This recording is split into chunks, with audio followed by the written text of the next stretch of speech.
Hey everybody, welcome to Obscurities and Miniatures. And you know what? It's been a heck of a week. And I was so bummed out that I was supposed to get an order from Legends of Signum the other day. And the mailman just decided that he wasn't going to bother delivering it. And it really ruined my day. And I was like all set to go post a video up on one of the Kitsune models that I had, Mira, and then I broke it. So that didn't work out.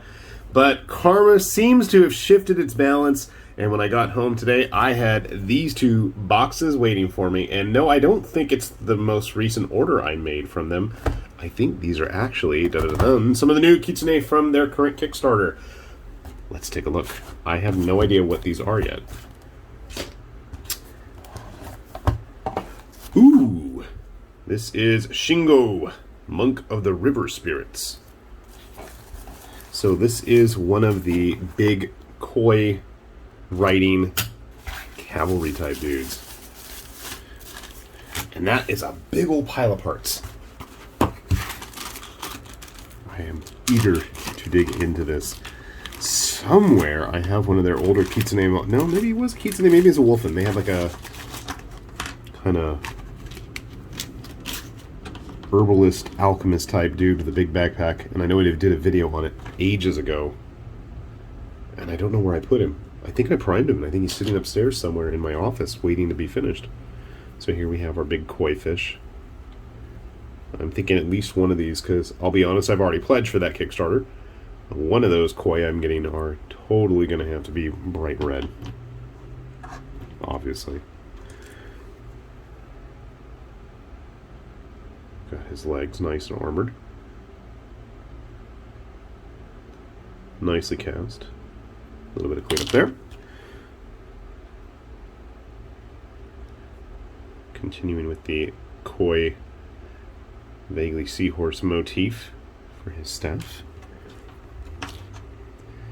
So much like a lot of the other Kitsune, most of their tails are two-part affairs. Pretty easy to put together. And then they usually have a plug, like so, that's going to attach to the back. And our stand for our fishy friend here. You don't actually get to see the whole fish. I thought there was more of him like floating outside of the water effect. His flippers. Oh my goodness. I'm assuming these are the whiskers for the fish. It seems like the most logical choice for them. Here we have our wisely looking fox friend's face with appropriate hat. Nicely detailed as well. A little bit of cleanup there we're going to have to do. Assuming that's a scroll he has tied to the top of that. Fly buzzing in my ear and another fin. We have the little charm that he's holding up here.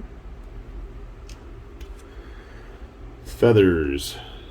I'm not sure where the feathers are going to go. I'm assuming somewhere on his hat. Maybe in the very center. I'm not looking at the website at the moment. At least I know there's renders on the Kickstarter page, so that'll help. Finally, his sleeves. I'm assuming that is his beard. So I know where I put the torso with the head. There we go. Oh, maybe not.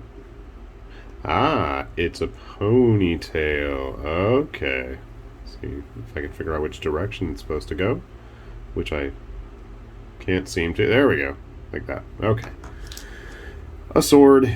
And finally his legs. So, good pile of parts for our friend Shingo, the Monk of the River Spirits. That's a large base. Gonna guess... Doesn't... Maybe 60? 60 sounds small. I'll have to measure it. Maybe it's an 80. I don't know. Set that to the side for the moment, and let's take a look at what we've got in box number 2. Oh, yay, yay, yay! This is Saburo, Herald of the Kitsune clan. Well, at least one of us keeps fighting. This banner will never fall. As it's translated from Fox, obviously. I don't speak Fox, but nice big base. That's one thing, if you guys aren't aware, these models are substantially large. I know I had somebody commenting online like, oh, these seem kind of pricey for, regular size models. I'm like, no, they are not. That's at least a 50 millimeter base for a Saburo here.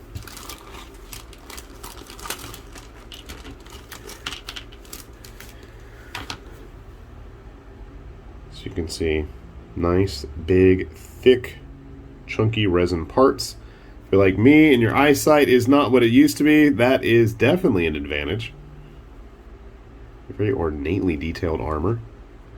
I don't think we've seen any Kitsune yet on Signum's Patreon page. They've had quite a few interesting variety of their Eastern-themed wolfen and rat-covered samurais. All his gear here.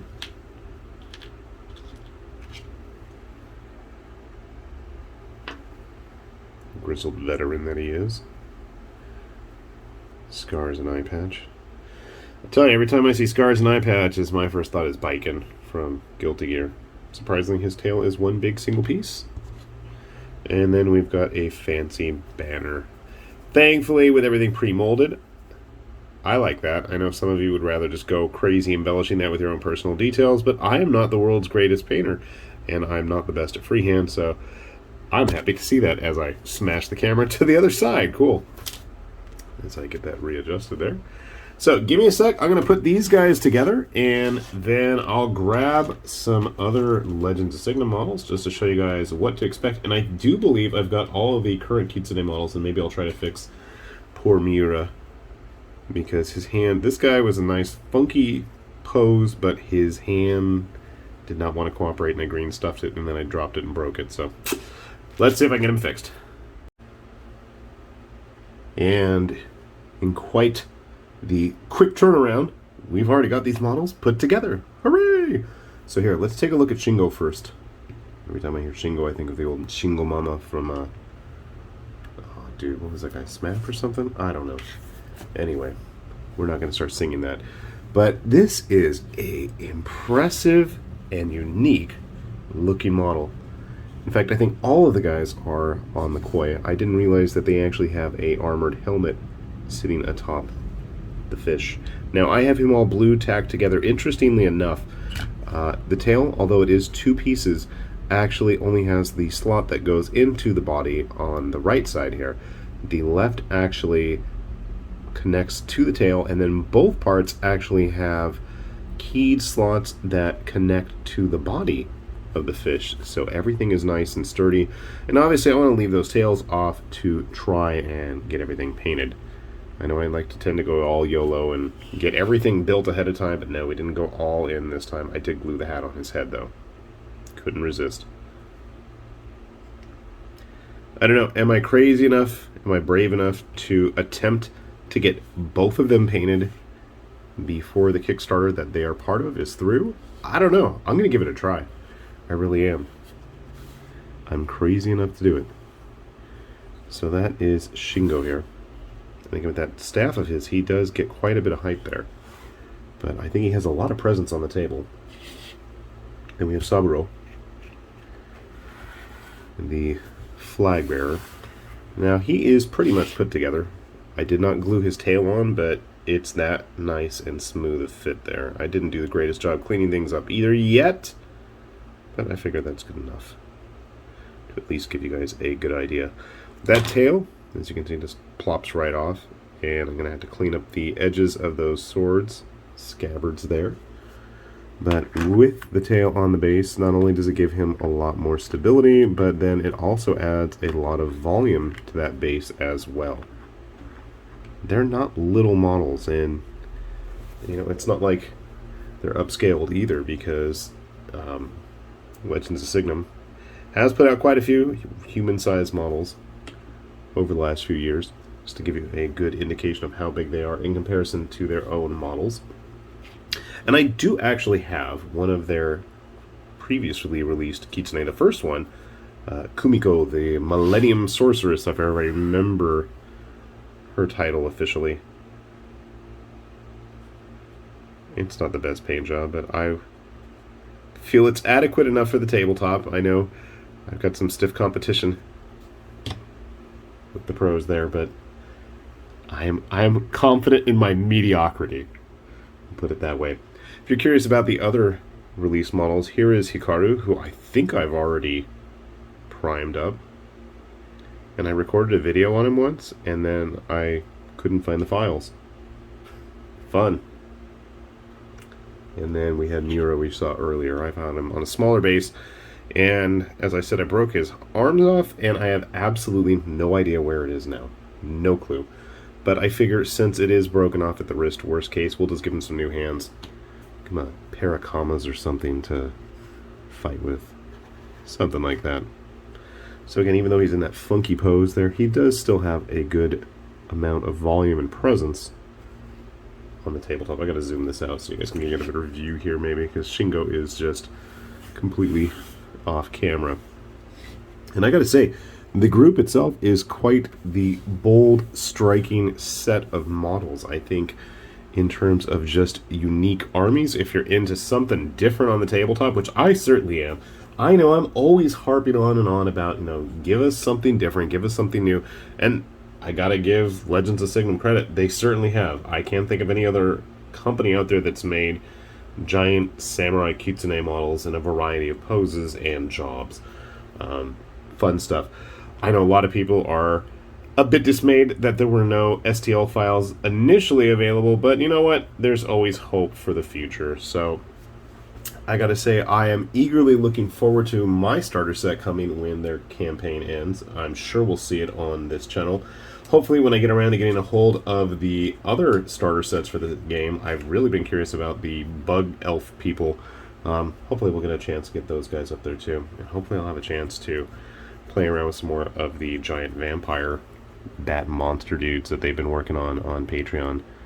He's just as big and as crazy. Not that all of the vampires are. We've got a couple little regular sized ones too. So if you haven't had a chance to check out Legends of Signum stuff, I will put a link down below, both to their web page as well as the Kickstarter for our Kitsune friends here. And hopefully if you're like me and you're looking for something different for the tabletop, they definitely have some unique models going on there. With that said, this has been High Lord Tamberlane with Obscurities and Miniatures, saying thanks for watching, and we will see you back here soon. Bye-bye.